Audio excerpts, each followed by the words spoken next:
Hello and welcome to Challenger Insight. I will be reviewing my game and explaining every single thing I'm doing. This time I'm playing against Syndra and Rek'Sai, so always make a preparation for the match when you're in the loading screen and the game is just starting. So let's think a bit about Syndra. She is very strong in the early game and she is one of the strongest early game junglers in the game. So our win conditions are to scale, to avoid ganks, and pretty much wait for 3 to 2 items where we can carry the game. Now Syndra makes a mistake, gets caught out, doesn't use any summoners, but still dies, which is good. I will use this in a way that I will not push the first wave too fast, so I can deny some creeps. Now this already gives me a slight advantage, but considering that Syndra is a really powerful early game champion, let's say the scales are even now. So Syndra's Q cooldown is 4 seconds and her stun is 16 seconds. This is something you need to think about. Whenever she Qs, just count to 4 and then be ready to dodge. So here I do 1 hit on the minions, so all 3 of them are easy to last hit. If you don't do that, they will be low at the same time. Here, let's go back a little bit. Now, you see that Syndra just used her Q, and as we said, her cooldown is 4 seconds, so now she's not on cooldown. And she wants this minion. I will use that to place a soldier right here and do a quick poke. So let's continue the replay. See? And I still get the minion, that's nice. Now she stays in the creep and eats another auto attack. This was 100 damage for 60 damage, so completely worth it. Now what can I say right now? Right now, what do I know about this game? Oh, I made it. So I will hit level 2 before her. Look, I'm pushing and I will hit 6th minion or 7th minion. It's always the first minion of the second wave where someone hits level 2. So I know that Rek'Sai started on a red buff and he's a very good level 2 ganker. That means he needs 3 camps, which is around minute 3 when he can gank. And we have a ward here, so I'm not really scared of him ganking from the top side. I'm pretty sure that he's gonna do this, then maybe this, scuttle, and then he will gank. So with this in mind, knowing where he started, I will ward accordingly so I can avoid his future ganks. But now what I'm looking for is the level 2 power spike. So again, Syndra will go for a minion. I prepare a soldier and now I will just use Q. Note that I have Arcane Comet, the keystone, and you want to use your Q when Arcane Comet is off cooldown because the slow guarantees the hit. Now, I'll take the skill shot, but that's completely fine. Now, the mistake here would be to continue pushing. You just want to make sure you ward so you're safe from Rek'Sai's ganks. You also know that Camille is around. And still, okay, Syndra, 4, 3, 2, 1. And always have that in your mind. Now, I go for a quick poke combo and still keep pushing the wave. This is a slow push, and slow push always creates really big waves and really big bounces. And now, just look at this. If I move now to a fight in the jungle, imagine Rek'Sai was there, Syndra can't move away because this is a cannon wave and more than 6 minions. She will lose so much XP and gold that moving for her is just not good, and I'm not losing anything. So the bigger the wave, especially if it's a cannon wave, the more time you have to roam. I see that Rek'Sai is not there, our Camille will secure the buff without my help, so I will come back to the lane. But still, hover and see how the situation is coming out. What can you tell right now? Now, chasing here would be a mistake. It's just a waste of time. I'll just walk around. As I said before, I'm not really losing anything. So let's pause a bit and think about the game state. So we know that Rek'Sai started on red buff, but for some strange reason, he didn't show here, right? What does that mean? Well, obviously, he split the map and does vertical jungling. Imagine a vertical line like this, and this is called vertical jungling, and basically the junglers are trading sides. Now, because I know that he is somewhere around here, I know that if he wants to gank mid lane, it will be from that side, so he will approach me this way, or this way. That's why I'm standing to this side of the map, so it's much harder for him to approach me, and I'm also closer to my own jungler, the Camille, so if I run down, if he's chasing me, I will have help and we can turn the counter gank around. So let's continue. Also, use this information, you will notice soon that I will start pinging this Nocturne because he's pushing. See, I'm pinging, this is my ping on the minimap, that Nocturne is in top side. And guess what? he is going to get ganked really soon. It's so obvious. If you know how the jungle pathing works, you can pretty much determine what is going to happen. Now, what I'm doing right now, so look at the lane state. Camille is in bot side. She is below half mana, and she is a champion that is very easy to gank. We do lose 2v2 with Camille. Syndra and Rek'Sai are much stronger than Azir and Camille in the early game, but still, I'm going to freeze this wave now because I know I have TP advantage. I just love going TP in control mage matchups where you are not gonna really all in each other. It's more about the poke, and slow and steady wins the race, if you know what I'm saying. And just imagine in theory, okay? Because of my TP, I have double the HP I have right now, so my HP better be like this, because I can always TP back even if guy low. So it's like she has to lane against 2 Azirs. It's kind of unfair, if that makes sense. But as a trade-off, I don't have a combat summoner, so in an all-in, I will definitely lose, especially in a 2v2, since they have heal. If Rek'Sai counter ganks and we gank her right now, it's bad.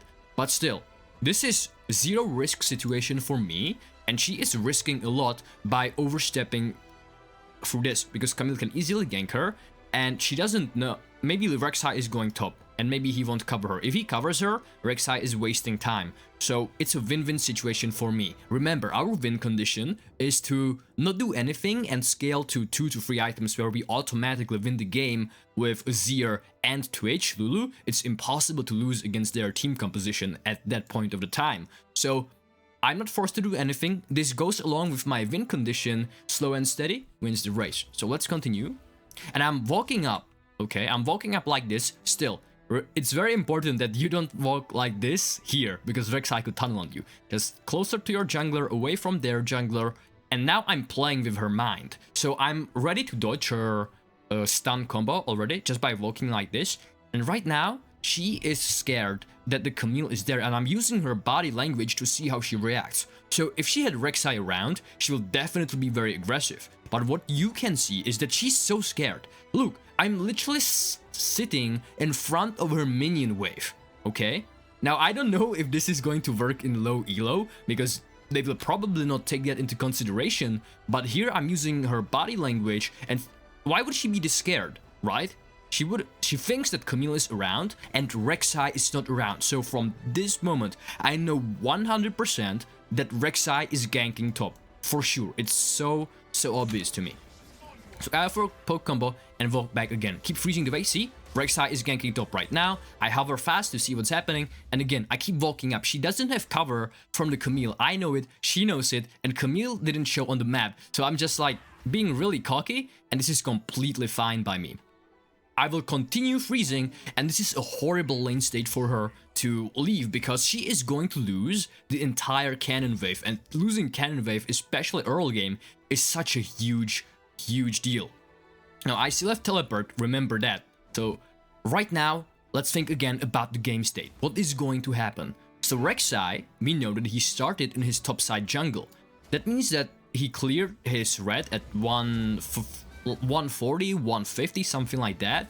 Then he had Raptors and Krugs maybe, and that's around 2 minutes. And every camp takes 2.5 minutes to spawn. So now it's 4:30. We know that Rek'Sai most likely returned to his jungle to farm, and again we'll look here because the map is split. So right now Syndra wants to push this as fast as possible, so the wave bounces back, which is also fine by me.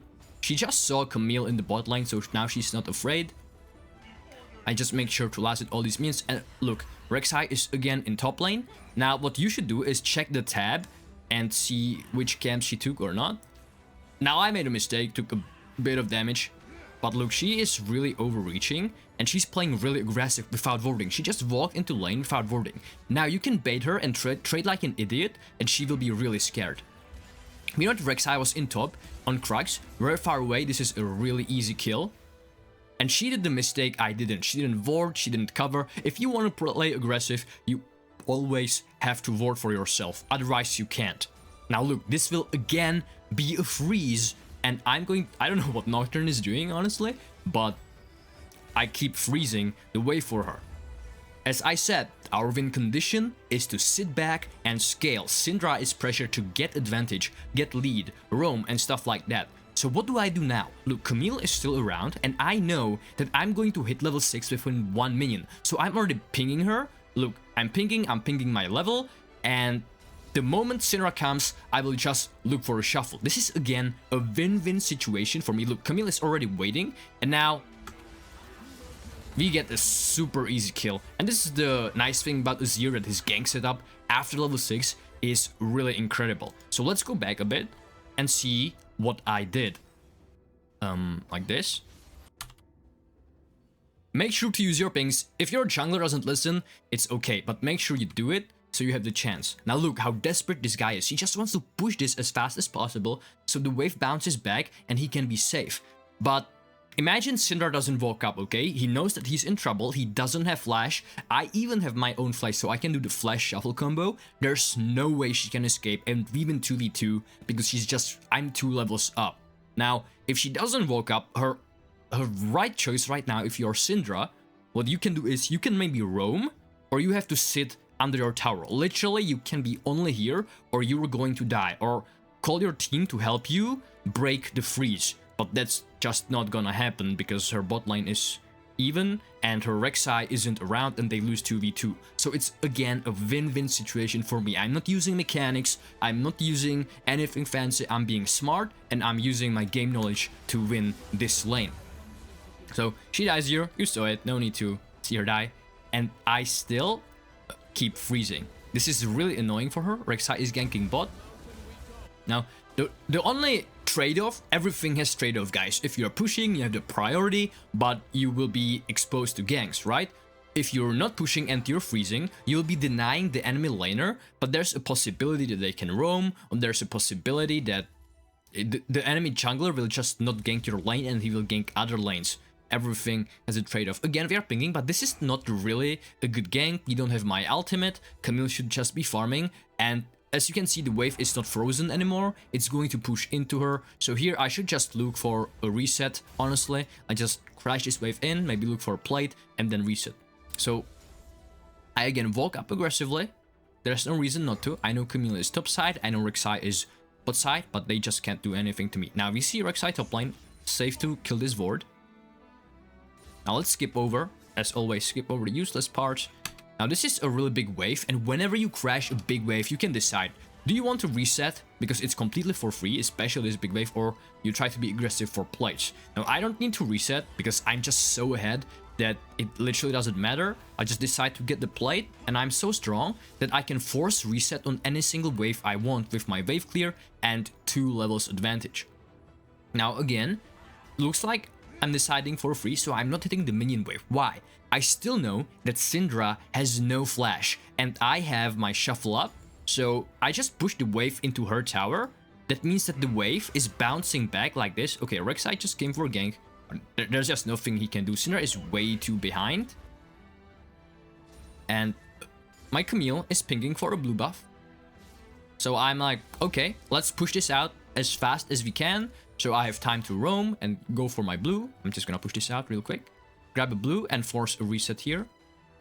Now, the first item I went, again, slow and steady, according to my win conditions. So Merc Threads will negate a lot of Syndra's burst, and you want to rush tier 2 boots against skill shot heavy matchups, just like Syndra or Orianna, Ahri, Cassiopeia. They will just help you dodge all the crap they are sending out and make your life much easier. It will also reduce the stun duration, so it's just win-win situation. Now, I don't want to freeze anymore. I want to start doing something around the map. I already built an enormous lead. And we also have a top lane tower. So first thing to do, always clear vision. Always secure the vision. That means placing down your vision, clearing out enemy vision. And now if you just think, imagine you are Syndra, okay? You see nothing. We have a control ward here, a control ward here. This is completely black for her. So whenever I push the wave and go into fog of war out of vision, she is extremely scared because I can bait her and shuffle her, or I can roam. So this is what you will see me doing from now on. I'm just gonna use my priority, fast poke combo. Now I push the wave, and she's extremely scared, as you can see. But what's important is notice what I do with my priority here. So again, place the vision, go back, take some plates. I can't play this aggressive because there's just no way I'm gonna die. I have my flash, I have my ult, I have my drift. It's too risky for the Rek'Sai to gank. Keep getting the priority, keep getting the plates, and now again, I'm hiding in Fog of War. Syndra right now is spamming like crazy that I may be walking bot lane, okay? The mistake would be to sit in front of her tower, flex, and do nothing. This gives so much value. Just imagine you are the enemy team, you are the Taric and Sivir, and your mid laner is just like spamming all the time. You will get really tilted and it will be much harder for you to play. It's panic and you're not doing anything. You're literally just sitting in a bush, okay? So let's continue. Can go for a small poke. Now, there's a big wave and my bot lane just lost the fight. So there's no reason for me to hover. I will just continue trying to go for plates. This doesn't look insanely crazy. I'm not solo killing her. I'm not doing that much. But remember, I will repeat it again. Our win condition is 2 to 3 items and our team composition. There's just no way that we are going to lose this game. Unless, like, it's solo queue, so that doesn't always apply. But I hope you get the point. See, her damage is already extremely low. She doesn't have the mana to do anything. Now, it's a cannon wave. I will crash it into her tower. I stand closer to top side because I know that my bot lane just died. And see, Rek'Sai is again in bot lane. Always think where you're most likely going to get ganked from. And this is this side. So that's why I'm hovering closer to top side where I also have good vision. And we even took the top lane tower. Go for a fast poke, block the tower shot with my shield, and then continue pushing. I want to base on my Ludens. And look how low Syndra is. I'm staying close to the Camille, because if there's a fight I can help her, or she can help me. She's in trouble, she gets caught, I just use my ulti in hopes that I save her. But I just know the moment I see Sivir and Taric that they are rotating to top lane, that this fight is done. Now, I have a lot of gold, so I'm not that strong right now. Since I have literally 2,000 gold in my base, but I can wave leaders pretty comfortably. Remember that if you're Azir and your team loses hard the side lanes or whatever, as long as you can hold on to your mid tower and safely scale, you still have high chances to carry the game. Just remember, 2 items, 3 items, Azir goes monsters. So, I recall here, nobody is going top lane, I don't want Irelia to take free plates and free farm, so I make sure to push that. I also got my first power spike to Ludens.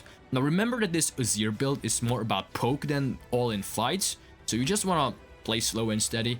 Until you get Nashor's Tooth, your fighting and all-in is not that great. It's just all about the poke. Now I have my passive up, so I'm not afraid. Irelia is definitely stronger at this point than me in an all-in, so I still have to be afraid. Now look, my team is fighting, but the most important thing is that you just choose the fights correctly. You don't fight randomly. Now, there's nothing I can do on the tower. I use this to rotate. Just after you push waves, usually you should rotate to your team to support them, fear vision, and play with the minds of your enemies. Because you just have time. League of Legends is a game of priority. Push, rotate. Push, get vision. Push, do something. Push, get priority, do something. So that's the basics pretty much. Now I rotate back to top, making sure that I'm high from. Look, I have 10 CS per minute, and this is what you ideally want to have. I could have had more CS if I played better, but let's not be too nitpicky. 150 at 14 minutes is still really great. The benchmark you should be thinking about is about level 14 at minute 20. That's how you know that you're on the curve due to all the possible experience and gold, pretty much. So right now I know I'm safe. Irelia is moving. Just remember, you don't want to do too much Clown Fiesta. The mistake lower elo players do is that they just want to fight too much for no reason. There's so many fights happening. If you make sure that you just stay relevant in the game, you get the farm and you come to the fights that matter. So let's say Infernal Dragon or Mountain Dragon or a Baron, but not just some random jungle chase, and you will win much more games. Because if you... Clown Fiestas are really coin flip. It's like mechanic based and there's not a lot of strategy going on. And you just never know what's gonna happen. So it's not a consistent way to climb, for sure. See, Nocturne is just inting, but I'm building a huge lead on this Syndra. Let's see how ahead I'm right now. Now, I'm just pushing. And again, Clown Fiesta in the mid lane, but that's completely fine. I'm looking for a poke here. They don't have a minion wave, so they can siege, and Camille is pinging that we want to fight. Remember, 2 of us are dead, so it's not really a great idea here. And I overestimate my power, I guess. Here I should have flashed the stun, and I'm just gonna die. So, Rek'Sai flash, this was a huge mistake, but it's okay. Now, what do you know? Don't be tilted, just remember that Rek'Sai flashed, because if you know that Rek'Sai doesn't have flash, it's much easier to fight against him. Camille runs it down, whatever. Now, Nocturne runs it down. We enter the fight. Twitch runs it down. See, this is Grandmaster's elo, and you still see such a huge Clown Fiesta. I don't want to overcommit too much, so that's why I did extended poke combo, but not the drift yet. Now, kite out the Aurelia stun, ult her out of her Q. Now she will get Nocturne stunned, so I know I can do some damage. Keep kiting, tethering, max range, and then again do the same thing. Look how much damage I'm doing, especially with Lulu. This is almost 1v5. Not really, but you get the point. So you can already see the power. Just imagine once I have 2 items what is going to happen. Now, they are dead. They are really low. We can easily take this tower. We will see that Aurelia is teleporting behind us. Now here, I will make a mistake and overcome it. I expected to do more damage. I didn't have to drift in, but Lulu is like killing a ward instead of helping us. It was really close call, but I could have stayed at maximum distance and survived this one. But it's fine because it was a Clown Fiesta kill. It didn't really give them anything since they didn't get any objective. Now, let's move fast forward. We force the Sivir ulti, the Twitch ulti. Look at the state of the side lanes. So Syndra is here, dying to the Nocturne. And next objective is probably going to be the Dragon. The top lane wave is good for us, so I have a lot of time to roam. I don't see all of them, so I didn't overcommit for this kill. Just take it slow and steady, especially if you don't know what's happening. I'm again at maximum range, hitting this Rek'Sai and the Sivir, they die. 2 easy kills. Look at our minion waves. You don't really have good waves to push towers. But it's okay. We'll get 1 tower and then in front Drake. So Aurelia makes a mistake. I think that I didn't really have to shuffle her. It's still okay. We took 2 towers in front Drake and then look for a reset. Analyze the state of the game. Where do you want to be? So as a mid laner, you always, well not always, but most of the time you want to be in a side lane. So either top lane or bot lane that is closest to the objective both teams want to play around. So think, which objective do we want to play around right now? Well, it's the Baron, right? We have enough damage right now, Azir on 2 items. We can pressure the Baron extremely easily. We also have a stronger split pusher in Nocturne. So here I go for a bit of a poke. And again, not overcommitting. Nocturne is going in first. I make sure that I'm still at maximum range. Don't want to face check too hard because I know Syndra was around. Maximum range, we got them. Now look at the top lane wave. It's really bad. And here my team is pinging Baron. But I just say no. Just spam pick them. Why? It's such a coin flip play. Their jungler is still up. And we are not the team that has to do something. Okay, again at maximum range. I don't take any damage in this fight. So here I go for Syndra. She's pretty dead. There's nothing she can do. And this is a Baron for us. But remember that before this fight actually started and my team wanted to force Baron, I just pinged them away. If you know that the call is bad, just ignore it, ping, and go do your own thing. Because then it's very likely that the team will actually stop and listen to you. Because you don't, especially if you are winning as a scaling comp, you don't need to force it too much. Okay, if you were an early team composition, I don't know, with Pantheon, Talon, Zed, Yasuo top lane or whatever, and you really want to end the game fast, and going for coin flip plays makes more sense. But not when you are not pressured to actually make a play. When you are the one that's sitting back and just waiting for them to fuck up. That's pretty much what we are doing. Now we have the Baron. Remember that Azir's greatest strength is his wave clear and poke, especially with the Comet and Luden's build. So I'm going to go here. Camille goes pretty deep. But now Rek'Sai goes alone, 1v3 for some reason, just like the Camille. Really terrible. But his mistake, well, both junglers did a mistake of breaking formation. When you're team fighting, the biggest advice and the easiest one to remember is formations. So how it works is that you want to be within, ideally outside of the... If they attack you, your team should be able to attack them. Now look at the powers Azir. I thought that I displaced, shook off the tower aggro, but not really, so I took a lot of damage, but it's okay. Of course it's not okay, you should never do that, but in this situation it's not too bad. At maximum range, again, they're going for the Nocturne. I go for a quick shuffle, because I know she's completely alone. Kite out the Sivir. Kill the Syndra really easily. And this is pretty much it. We shouldn't overstay too hard here. Now I'm real low. So maximum range.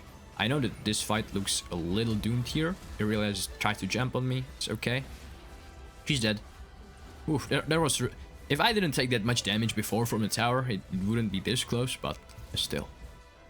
Before the game ends, look at my secondary masteries. I have the Biscuits, Corrupting Potion, and Time Warp Tonic. This is just so great against skill shot heavy matchups such as Orianna and Syndra, because you can easily kite with the bonus sustain, because it's a poke matchup, right? So sustain is great, and the movement speed helps you avoid their skill shots. So I hope that you learned a lot. Please subscribe, and if you have any questions, come on the Discord. I will appreciate to see you on the stream. It's very educational, and hope to see you next time.